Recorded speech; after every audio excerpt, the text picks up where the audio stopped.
Welcome to No Limit No Limit. Like that game show host thing. Welcome to No Limits Real Estate with Craig and Leah. It's bad. That was terrible.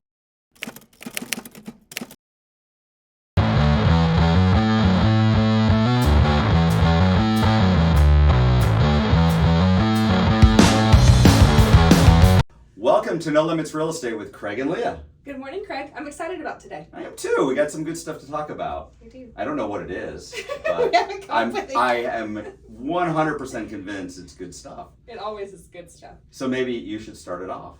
What's Okay. your good stuff that's going on with you? So, okay, let's talk about good stuff. Let's talk about local business because that's fun. That's a fun. Yeah, one to you talk actually, I want to talk about, you did a portion in your career, which was recently, just the past couple of years, where you were doing interviews with local businesses. about. That was fun. So I actually would love to talk about that a little bit, about Okay. your experience, why you did it, like what came of it, why did you choose to do it? Because you were obviously, you're full-time in real estate, so adding something else on when you're full-time mom, full-time in real estate, full-time. I think you're on the PTA, you're also on the HOA, and a Yep. bunch of other three-letter acronyms. And you decided, like, I'm going to do interviews of local businesses on top of all of that. So, Yeah. like, why were you glutton for punishment? Or, I mean, why did you choose to do that? I think my glutton for punishment is probably PTA and HOA. This was more But they're for awesome people. they so- are phenomenal people, and it gives me an into the school system and then an into the neighborhood and the community, and I think that drives back to why I did this. So I chose to do the American Dream TV, which is basically a massive network that is all real estate driven, but it's a lifestyle focused show. So the reason I chose it is because I wanted to be more engaged with my community. I wanted to be able to spotlight what Atlanta has to offer, or Metro Atlanta has to offer. And so I kind of jumped in head first and didn't have any idea what I was doing, kind of like my real estate career. And I decided that I would start in Dallas because Dallas is my hometown. So I wanted to make sure that I highlighted Dallas and some of the businesses that I absolutely love in Dallas. And the biggest piece for me was more like family owned, locally operated, small shops. And I chose two. One was Good Stuff Coffee House, which is all locally sourced beans. The owner is amazing. And I interviewed a barista. The show can be found on YouTube, Apple TV. Wait. So all the beans for the coffee are locally sourced? That's right. I had no idea. Yeah. So Yeah, I had no idea there were coffee beans being grown in, Yeah. like in Georgia. Is it? Yeah. I mean Or is it like Dallas? Is no, it it's not- people it's in my not- backyard it's that not- are growing it's- coffee it's beans that not I don't in know about. it's not in I Dallas. have goats. They probably eat the coffee. They beans. probably do. Yeah. They do. It's not in Dallas. That they get their beans, I believe, from a coffee source in Alpharetta. Okay. But That's anyway, interesting. it's I had still no idea. still local, so it's super neat. And it's called Valor. Valor is where they get their beans. So if that is helpful, I was trying to think back. I was like, this was over 2 years ago that I interviewed them, so I wanted to Nothing's think back happened to in it. 2 years. That's nothing. And then I interviewed a beautiful owner of Three Strands Winery, and that is just a beautiful story. Like, he grew up, his dad did woodwork for a living, and he ended up doing all of his own building on the property, used the trees off of the property to build the building that he's in, the tables, the tasting room. He grows the vines obviously on the property there, and they are just such a tight-knit community. They tie everything back to Christ, which is extremely Wow. cool. So Three Strands, obviously, Yeah. together, which is really beautiful. And it's all family owned. They live on the property, they run off the property, and their daughter got married on the property, which Wow. is super neat. Very So cool. both of those businesses are local to Dallas. And then I did Smyrna, and I did Rockmart. So I did another winery. There's a theme here. I always do a coffee shop in all of my videos, and I always do some type of winery at some point in my Right. videos. And then I also did Ackworth. So I just wanted to do local downtowns that were kind of at the heart and center of everything, and then businesses who were making an Right. impact in those areas. So a good transition into real estate, because I think that most real estate agents can connect with their addiction to coffee and wine. Sure. Like that. Yeah, sure. It's just what we do. No, but realistically, it's like, how did this experience connect into your real estate business? So I think it was more about getting engaged and making a name for myself in the community. So by connecting with these local business owners, I was showing and showcasing their business. And just like real estate, people love to talk about their house and how they've built memories in their house. And it's the same thing with a business owner. And getting entrenched in the community allowed me to grow my name in those communities, but also allowed me to connect the dots between what's missing in real estate, which is the human aspect of it, and then also the community aspect of it. So it was just really a neat way to position myself in the real estate market. And then when I talked to listings, because when I would go on listing appointments, sorry, let me correct that. When I would go on listing appointments, I would mention that I was on the show. And some of my listings ended up being showcased on the show, which is super neat. So very cool. Yeah, it gets visibility for the house. Yeah, that's great. Yeah. So let's talk even further, because like this transitions into the business Local Realty, right? So I mean, I don't want that. The show isn't about Local Realty, but I do want to talk about it for a minute. So you're a partner in Local Realty. So how does that transition from that understanding of local community and then local businesses? Now you're a partner in Local Realty. It was a very easy tie-in. I left a larger firm to come to a smaller firm on purpose so that I could grow the community in itself, and really put people first. And I think that was extremely important. And being able to be tied to the community. I had somebody tell me this morning, one of my friends, because I was telling her there's, some stressors, obviously, with business, real estate, everything is stressful at any time, right? Life is stressful. Yeah.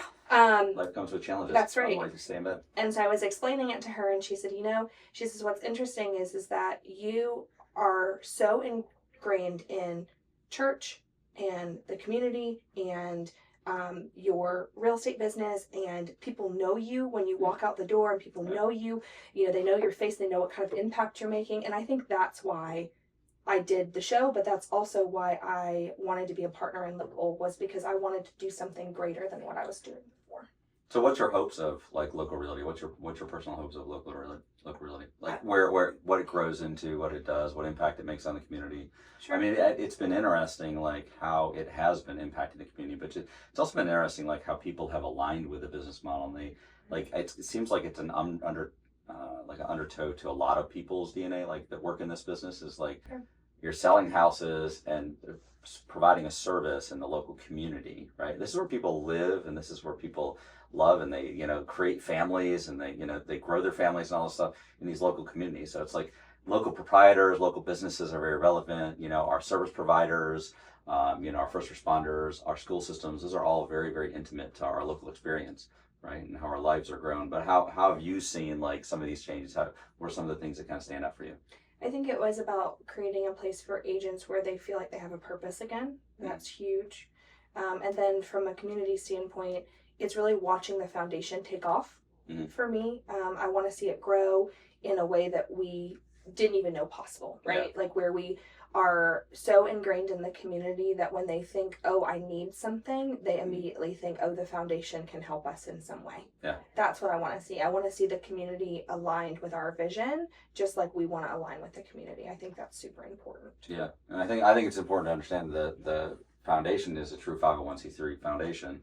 So actually all the donations are they all can be used as a write-off. I mean, this is a true charitable foundation, and you don't even have to be part of Local to contribute to the foundation. So Support Local Heroes is a separate component of, than Local Realty. I had an eye-opening experience the other day. I was talking to somebody about the foundation, and they took it a totally different way. And I think this is important for us to talk about. But they said, I got into a car accident, and it was like it happened immediately. Like she could see it happening. She could see the car coming across, and she just knew it was going to happen. And within an instant, she realized that there was the car T-boned her. She went spinning. They didn't flip, but they went into the ditch. And within an instant, there was somebody standing outside of her door. And she said that this gentleman was an off-duty fireman, and he got her out of the car, and he was trying to move her to safety. He had already called 911.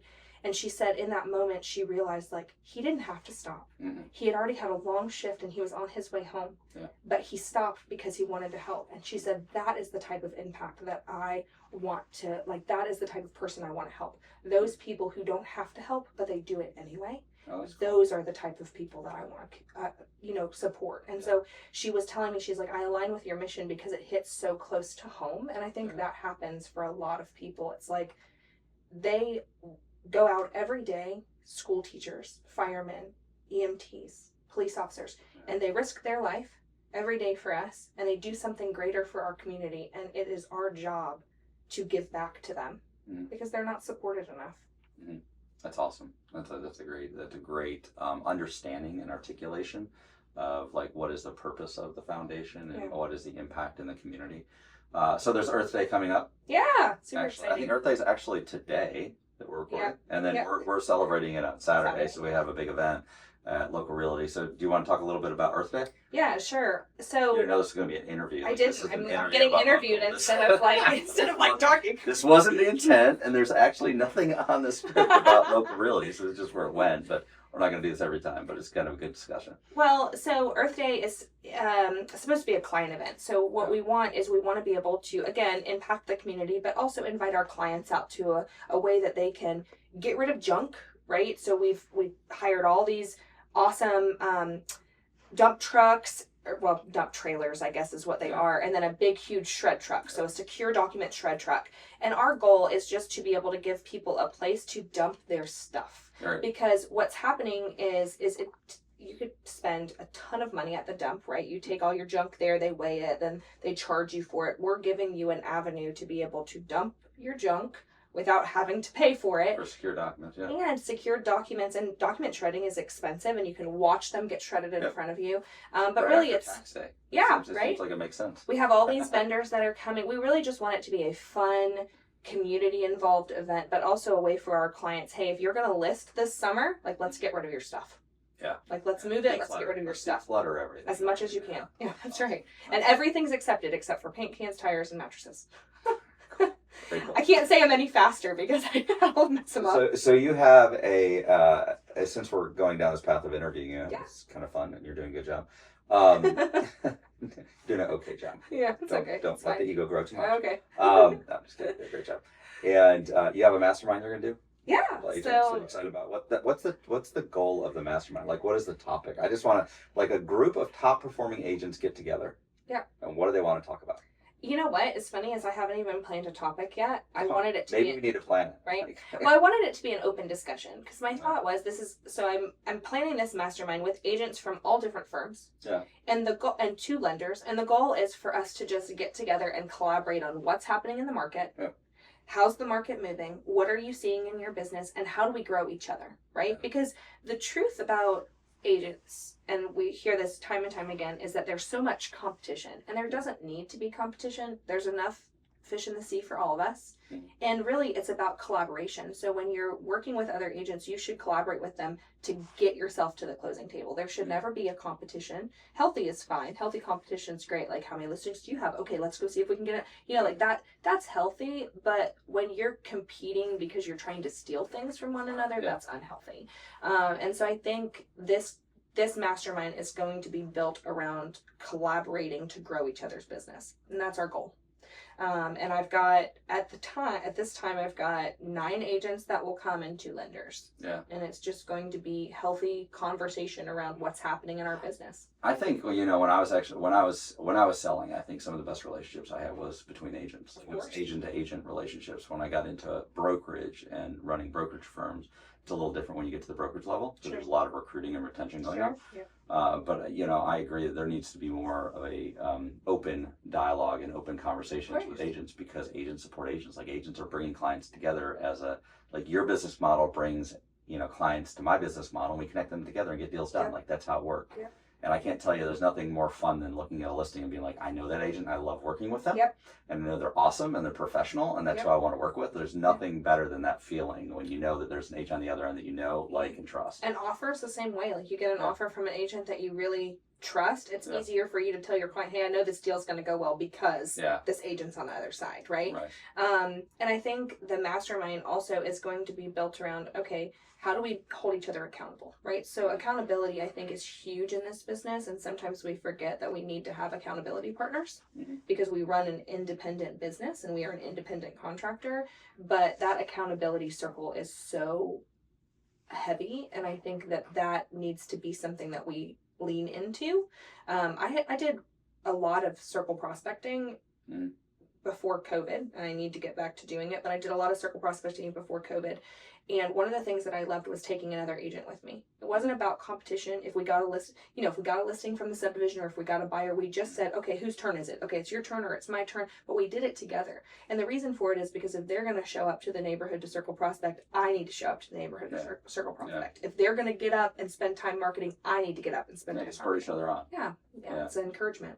That's very cool. That's very cool. So what are your topics you're going to bring? So like that you say, all right, like I, Leah Williamson, want to bring this topic to talk about at the mastermind. I've got a group of, say, 20 top producing agents in a room. I got these collective minds. What do you want to talk about? I think I want to talk about the breakdown of, and the only reason that this is high on where my level is because I've had 2 appraisals recently that have come in really low. And it's because the comps weren't done well. And so I want to talk about how we put together a very comprehensive appraisal package that actually gets to the appraiser and what that looks like. Like I want to just talk about how do we do that? What have they seen work? What have I seen work? And then I want to get a little bit nitty gritty into special stipulations because I think sometimes we forget what type of stipulations we can put into a contract that make a contract push forward, accelerate, or escalation. I'm like, my brain's not working. An escalation clause, those are coming back, right? So some of the escalation clauses are coming back. Sometimes the wording of an escalation clause is not that great. So how do we reword? So I think for me, I'm going to try to have more of a, hey guys, this is what I'm facing. This is what I'm thinking. How would you handle this? That's good. It's like, this is the challenge I'm having in my business right now. How do we put our minds together to figure out like who is, take bits and pieces. Yeah. Like someone's doing this, someone's doing that. We can put it together and make it better. A better end result we can all leverage. I heard just one versus just one person. An agent that I met with yesterday, who will be in our mastermind, I believe, she was mentioning that she just doesn't. She was such on the heavy buy side for so long that she doesn't do a lot of listings. And I think what I might bring up is just listings, like how do we focus our business on both and not just one or the other. Right. And I think that's something that I'll bring to the table too, because I have a good healthy split of like 50-50. Sometimes it's 70-30 split, but listings and buyers. Yeah. And it's because I keep my pipeline tight. I need to make sure I have this many of this and this, like I try to keep my pipeline balanced. And I think it's important to talk about those types of things. Like how do you keep your pipeline balanced and do life at the same time? So I'm going to bring some of that, I think. How do you keep your pipeline balanced and do life at the same time? So transactions are systematic, right? So there are different parts of a transaction that make sense. So the reason I say it this way is because there's a heavy amount of work that's done on the front end of a transaction when it's under contract. So if you are doing a buyer and you have due diligence days, your most involved time with your client is typically during that due diligence period. Right. Okay. Then you have a lag of time between then and the appraisal and then between then and closing, right? Or if you are with a brand new buyer, you're shopping. So your time's going to be occupied by shopping and then due diligence, right? And then listings, your time is occupied by the amount of time it takes you to get the listing ready. And then the amount of time it takes you to put the listing on the market and then marketing, right? So your front end is more packed with most of what you're doing, essentially. So when I'm looking at a transaction, I'm saying, okay, how many can I feasibly have in my pipeline that are active, ready to list properties? And how many can I feasibly have of active shopping buyers, right? Because you can't overload yourself. If you do, you can't do your job properly. Right. So typically I can have 2 and 2, essentially, of like ready to list properties, active looking buyers, but then I can have 3 or 4 under contract buyers that are in a different cycle, and then I can have 4 or 5 active listings because I can still market to those listings by using my virtual assistant. So I think it's important to know that your stages matter. So when you're trying to balance your pipeline, you have to remember what can you take on from a stage perspective. Load balance off the stage. That's right. Like I can handle a couple of these, couple of these, but I can't have like everybody in this one category. No, and if you do, you will not thrive. Yeah, that makes a lot of sense. And then you definitely can't do life, because if you're shopping with 15 buyers at the same time, you definitely can't do life. Takes away from life. That's right.